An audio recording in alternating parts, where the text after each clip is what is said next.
এবার সালাউদ্দিন ভাইকে দু একটা বাস না দিলেই হয় না। দেখেন কি কয় সে, কি আশ্চর্য কথা। উনি বলছেন গতকালকে যে প্রধান নির্বাচন কমিশনার নাকি সংবিধান ভায়োলেট করে ওই শপথের পত্রটা তাকে পাঠিয়েছে। তাহলে আমার সালাউদ্দিন ভাই সংবিধান ভায়োলেট না করিয়া ঐক্যমত্য কমিশনের মেম্বার কিভাবে হয়েছে? ঐক্যমত্য কমিশনের one of the influential member ছিলেন mister home minister mister Salahuddin Ahmed. তো মিস্টার সালাউদ্দিন আহমেদ এখন যে হোম মিনিস্টার হয়েছেন, ঐক্যমত্য কমিশনের বিএনপি রিপ্রেজেন্টেটিভ ছিলেন। এটার যদি কোনো বৈধতা না থাকে, সাংবিধানিকভাবে তো ঐক্যমত্য কমিশন বলতে কিছু নাই, বাংলাদেশের কোনো আইনে তো ঐক্যমত্য কমিশনের কোনো বেসিস নাই। তাহলে এইটার সদস্য ওইটা হয়ে ওখানে ওই সদস্য হয়ে তিনি নিজের সংবিধান কিভাবে সংস্কার করা যায় ওই পরামর্শ দিচ্ছেন। ওটা কি হলো, সংবিধানের ভিতরে হয়েছে?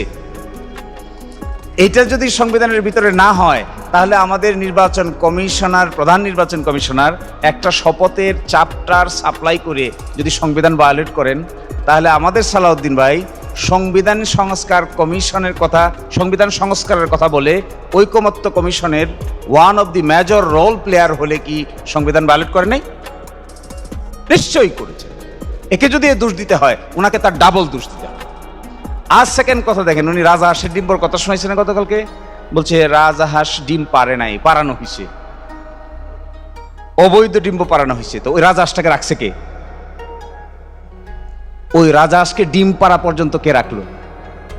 রাজাহাঁসের ডিম হলো ওনাদের ভাষায়, এই আদেশটা হলো রাজাহাঁসের ডিম। এটা হলো জুলাই সনদ সংস্কার বাস্তবায়ন আদেশ, সংবিধান সংস্কার বাস্তবায়ন আদেশ হলো ডিম্ব। তাহলে এই ডিম পাড়া পর্যন্ত রাজাহাঁস বড় হইল কি করে? এই ডিম পাড়া পর্যন্ত রাজাহাঁস বড় হওয়ার পিছনে যারা রাজাহাঁসকে খাওয়াইছেন, প্রোটেকশন দিয়েছেন, সুন্দর ঘর দিয়েছেন, বাড়ি দিয়েছেন, বা ওখান থেকে আসার সময় খাদ্য, যাওয়ার সময় খাদ্য, আদরে আপ্যায়ন করছেন, তারাই তো রাজাহাঁস ডিম পাড়ার জন্য সবচেয়ে বেশি দায়ী হওয়ার কথা। কোন রাজাহাঁস ডিম পাড়ার আগে বড় তো হয়েছে। এই বড় হওয়া পর আরো ইন্টারেস্টিং দেখেন, কি আশ্চর্য কথা। রাজাহাঁসের ডিম পাড়ছে এই কথা ওনারা বলছেন, তো রাজাহাঁসের ডিমের বেনিফিশিয়ারি কে? ডিম সরাই দেন দেখি নির্বাচন থাকে কিনা। এই ডিম সরালে তো বাচ্চা নাই। তো রাজাহাঁসের ডিমটা কতক্ষণ পছন্দ হয়? যতক্ষণ নিজের পক্ষে থাকে। আর আরো আশ্চর্য, উনি নাকি রাষ্ট্রপতিকে জিজ্ঞাসা করেছেন, একটা দলের নেতা রাষ্ট্রপতিকে জিজ্ঞাসা করতে পারে? আন্ডার হোয়াট ল? কিভাবে একটা দলের নেতা বাংলাদেশের মহামান্য রাষ্ট্রপতিকে এই কথা জিজ্ঞাসা করে যে আপনি ডিম সঠিকভাবে পারছেন নাকি বেঠিকভাবে পারছেন? How fun is this? কেমন কথা? কনস্টিটিউশনাল সিস্টেমের ভিতরে রাষ্ট্রপতিকে পরামর্শ দিবে প্রধানমন্ত্রী, আর কনস্টিটিউশনাল সিস্টেমের মধ্যে ওনাকে যদিও কেউ কেউ এখন ডিফ্যাক্টো প্রধানমন্ত্রী বলেন, আইনত প্রধানমন্ত্রী না কিন্তু কার্যত প্রধানমন্ত্রী। তো কার্যত প্রধানমন্ত্রী ভালো কাজই তো করেছেন, কে ডিম পারে আর কি ডিম পারবে না এটার হিসাব রাখতেছে। আরো একটা ইন্টারেস্টিং, উনি বলছেন একটা যে কুইনাইন খাওয়ানো হয়েছে, কালকে দেখবেন একটা কথা বলছে কুইনাইন খাওয়ানো হয়েছে। কুইনাইনটা কি? এই অর্ডারটাকে বলছেন উনি কুইনাইন। আর যে সংস্কার প্রস্তাব দিয়েছে তার মধ্যে কিছু কিছু ব্যাপারে ওনারা একমত না, তো মূল প্যাকেজের সাথে দু একটা ওনারা দ্বিমত, এটাও ঢুকে দিয়েছে। সুতরাং কলার ভিতরে কুইনাইন ঢুকে বাচ্চাকে নাকি খাওয়াইছে। একটা ওই যে 4টে প্রশ্নের ভিতরে একটা আছে উচ্চকক্ষ গঠন হবে আনুপাতিক হারে, ভোটের আনুপাতিক হারে, এটা হলো বলছেন উনি কুইনাইন। 3টার সঙ্গে একমত, একটার সঙ্গে একমত না, এই কুইনাইনটা ওখানে ঢুকানো হয়েছে। কি হবে তাহলে? জ্বর এমন ভাবে আসছিল, ওই কুইনাইন তখন খাওয়া ছাড়া আর তো কোনো অপশন ছিল না। এখন কুইনাইন কোথায় গেল? বমি করে দিয়েছেন। পার্লামেন্টে ঢোকার পরে কুইনাইন তো ঢুকে গেছে আগেই, কুইনাইন ঢুকে নির্বাচন হয়েছে, কুইনাইনকে মেনেও নিছেন। এই কুইনাইনকে বুকে ধারণ করে রেফারেন্ডামের জন্য প্রপাগান্ডা করেছেন, প্রচার করেছেন, পাশ হয়ে যাওয়ার পরে এখন কুইনাইন বাইর করতে চাচ্ছেন। কুইনাইন তো হজম হয়ে গেছে, নাই তো কুইনাইন আর। এখন কিভাবে আনবেন এটাকে আবার? তাহলে তো অন্তর কাটতে হবে, অপারেশন করতে হবে, ভিতরে ঢুকতে হবে, ওয়াশ করতে হবে, বিষ তো এটা। তো বিষ তো এখন কি করে আবার নতুন করে বমি করতে করা ছাড়া তো উপায় নেই। এবং এই সমস্ত আর্গুমেন্ট আসলে একটা ওয়ান ওয়ে ট্রাফিকিং পেয়ে গেছে পার্লামেন্টের ভিতরে। মনে হচ্ছে পার্লামেন্টটা কোনো না কোনো কারণে সাময়িক সময়ের জন্য লিজ নিছে। নির্বাচন ছাড়া গণভোট এক্সিস্ট করে কিনা, গণভোট ছাড়া নির্বাচন এক্সিস্ট করে কিনা, এটা হলো একটা ক্রিটিক্যাল কোয়েশ্চেন। সো আমি আপনাদেরকে ক্রিটিক্যাল কোয়েশ্চেনটার জবাব দিচ্ছি।